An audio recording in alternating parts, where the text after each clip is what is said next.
You have to know how to sell yourself in an interview. Your inability to do this successfully is going to cost you a tremendous amount of money over your career and a tremendous amount of time because people are going to beat you out. At the director, VP, and executive levels, everyone has their degree. You know, lots of people went to good schools, lots of people, you're going to be competing with people at Google, at Facebook, all of these different things, right? So the competition is fierce at these levels. And if you have aspirations to reach the C-suite, this is a vital skill that you need to learn. Here's what you need to know. You are a product or service, okay? And you need to position yourself in the best way possible so you can convert these interviews into offers. And that's what I'm gonna be covering in today's video. And if you don't know me, my name's Tim Madden with Executive Career Upgrades, where we are the fastest growing career services organization in the US right now. Already this year, we've been responsible for 1,300 multiple six-figure interviews, and our clients can only convert those interviews into offers if they have a process on how to sell themselves. To stay updated with more career advice, do me a favor, smash that subscribe button below, and let's get started. Here is where most people mess up in the interview. We're not talking about, hey, to sell yourself in the interview, there's lots of core concepts, but I'm only gonna focus on one during this video. Okay, I'm not gonna focus on, of course you need to prepare, you need to know what to say, of course you need to look up the company, of course you need to do a lot of different things. But let's just keep it as basic as possible in this video. So how to sell yourself. The number one takeaway I want you to take away from this video is you can never sell yourself if you don't know what's important to them.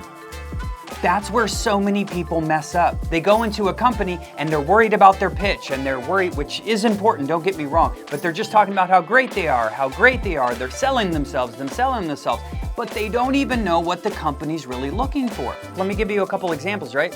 Imagine yourself going into a car dealership. Say you're a salesman at a car dealership. If a client walks in, the first question I'm gonna ask him is probably, hey, thank you for coming into Madden Ford today. Are you looking for a car or a truck?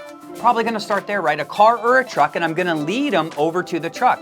Imagine if I was a car salesman and you came in, hey, I got the perfect vehicle for you, just follow me, and I'm taking you a bunch of vehicles that you're literally not even interested in. Does that make sense? So in an interview, when you're just talking about how great of an ops person you are, training, leadership, communication, whatever it may be, that might not matter.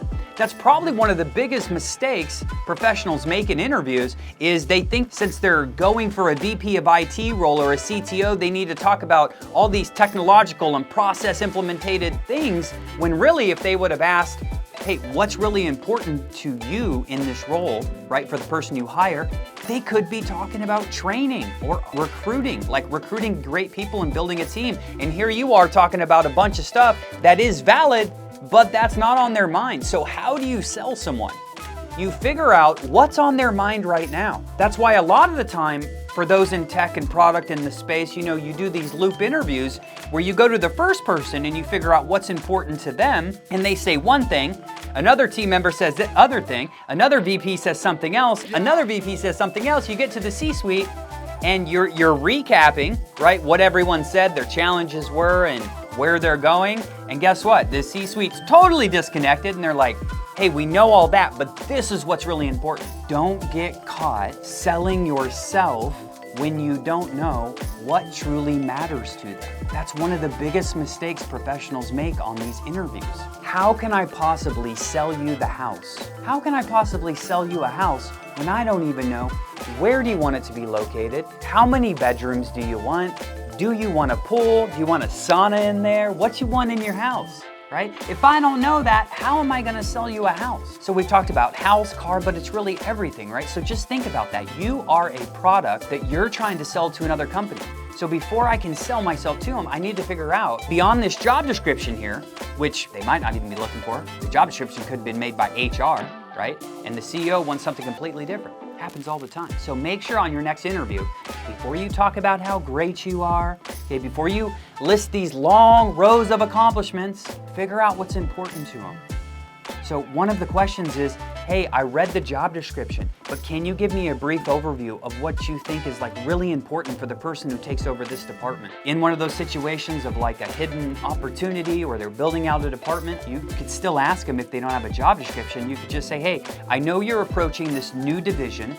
When you start thinking of success and someone you want to lead this division, what are some things that come to mind? Focus on those things. I know this sounds basic, but I have prepped thousands of people on interviews, okay? And they don't ask these questions. So if you want to stand out from the crowd at the director, VP, and executive level, remember, you have to focus on what's on their mind right now. What do they think they need? And then, based on what they think they need, how can I tie in my background, my experience, so that it's directly relatable? I remember just last year, I was prepping someone for an interview, and she was talking about how great she was at one thing, right? How great she was, and she went on and on and on about how great she was at developing leadership, training programs, and everything else. But the fact of the matter is that wasn't even part of the scenario. So what I don't want you to do is spend a lot of time wasting talking about how great you are at a specific thing until you pull that out from the client or, whoever you're interviewing with. In addition to asking them what's important to them, you may want to focus on the challenges of the business unit. Because how can I sell someone on the ability to fix challenges that they're likely dealing with when I don't know the challenges? So a great way to answer this question is simply, hey Alex, where do you think there's opportunity in this department right now? Right? I know lots of businesses that I've worked with previously, some struggle with turnover, some struggle with finding great people, some struggle with an onboarding process or setting high standards. Hey, where do you think's the biggest opportunity in your business, in your business unit, with this group of people? They're gonna tell you. Okay? Now, since I have information, I know how to communicate effectively saying, oh, I've done this, I've done this, I've done this. One of the challenges of being at your level is you've been in the game for 20 years. You've done a lot of different things. So how could you possibly condense all of that information into a 30-minute session when you're meeting with the decision maker? Impossible. So make these interviews easy on yourself. And Stephen Covey even has like one of my most favorite quotes. He says, seek to understand someone. Let me repeat that. Seek to understand before trying to be understood. Okay? How can someone understand me when I don't even know what they're looking for? Does that make sense? So seek to understand, right? What are they really looking for? What are the challenges that they're currently dealing with? Now I understand. Now let me try to be understood with how I can help them in those areas. Everything's important in the interview. If you've been watching my videos, hey, the pitch is important because they might not even listen to you. Hey, if you don't wrap up the interview right and get a call on the calendar, Indeed says you have an 80% chance of not even being called back. Hey, you gotta field objections if you don't have a degree or if you have some spotty work history. This is just as vital as them. There are critical phases of the interview. And if you don't know each one, if you don't know the 6 steps of an interview, it's gonna be very difficult to convert those into offers. And as I've mentioned before, you're gonna spend so much time trying to get on these high quality interviews to simply not follow a framework. So don't do that. So if you need help converting your next interview into an offer, do me a favor, email me at tim@execupgrades.com or go on over to execupgrades.com. In the top right corner, there is a little button that work with us. You can schedule a call with our team because we have certification programs here. And we have an interview certification program to make sure you know all the information and then you do it through mock sessions to get our stamp of approval so you can compete at a high level. In closing, remember, you need to learn how to sell yourself, but make it easy on yourself. Figure out what's important to them and what their challenges are before you are trying to sell yourself to them so you can make it easy on you. Hey, do me a favor, smash that subscribe button below so you can stay up to date in what's trending in interview tactics and strategies, and I'll see you in the next video.